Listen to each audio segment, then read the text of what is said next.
काफी समय पहले की बात है। प्रतापगढ़ नाम का एक राज्य था। वहाँ का राजा बहुत ही अच्छा था, मगर राजा को सिर्फ एक बात का दुख था, वो यह कि उसका कोई भी संतान नहीं था और वह चाहता था कि अब वह राज्य के अंदर किसी योग्य बच्चे को गोद ले ताकि वह उसका उत्तराधिकारी बन सके और आगे की बागडोर को सुचारू रूप से चला सके।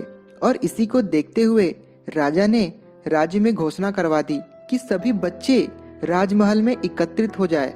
ऐसा ही हुआ, सभी बच्चे राजमहल में इकट्ठा हो गए। राजा ने सभी बच्चों को पौधे लगाने के लिए भिन्न भिन्न प्रकार के बीज दिए और कहा कि अब हम 6 महीने बाद मिलेंगे और देखेंगे कि किसका पौधा सबसे अच्छा होगा।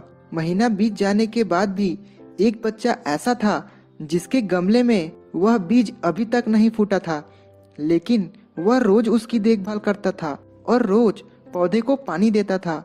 देखते ही देखते 3 महीने बीत गए। बच्चा परेशान हो गया। तभी उसकी माँ ने कहा कि बेटा धैर्य रखो, कुछ बीजों को फलने में ज्यादा वक्त लगता है। और वह पौधे को सींचता रहा। 6 महीने हो गए। राजा के पास जाने का समय आ चुका था, लेकिन वह डरा हुआ था कि सभी बच्चों के गमले में तो पौधे होंगे और उसका गमला खाली होगा। लेकिन वह बच्चा ईमानदार था। अब सारे बच्चे राजमहल में आ चुके थे। कुछ बच्चे जोश से भरे हुए थे क्योंकि उनके अंदर राज्य का उत्तराधिकारी बनने की प्रबल लालसा थी। अब राजा ने आदेश दिया, सभी बच्चे अपने अपने गमले दिखाने लगे, मगर एक बच्चा सहमा हुआ था क्योंकि उसका गमला खाली था।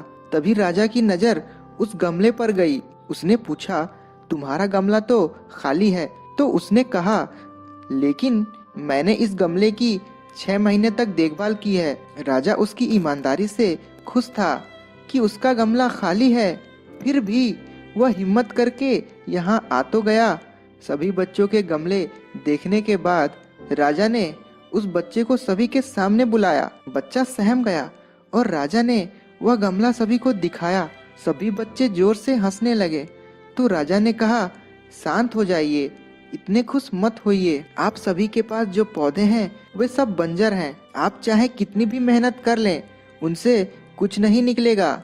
लेकिन असली बीज यही था।